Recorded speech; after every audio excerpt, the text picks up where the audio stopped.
Hey guys, I'm Anna, and today I'm going to show you how to fix Hastings Direct Insurance app not working. So first of all, you need to make sure you're running the latest version of the app. Open up App Store on your device, and then tap on this search icon in the bottom right corner. Then search for the Hastings Direct app, and if you see this update button right next to the app name, simply tap on it to make sure you're running the latest version of the app. But if you still encounter this issue, then you need to clear App Cache. Go to your device settings and then scroll all the way down to General and tap on it.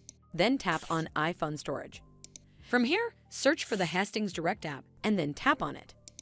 Once you're on this screen, you need to tap on Offload App. Tap again to confirm.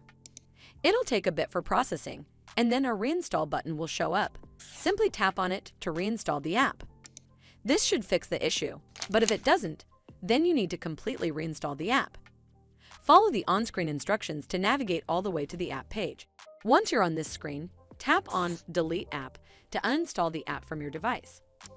Once uninstalled, you need to open up App Store and then search for the Hastings Direct app right over here in the search bar.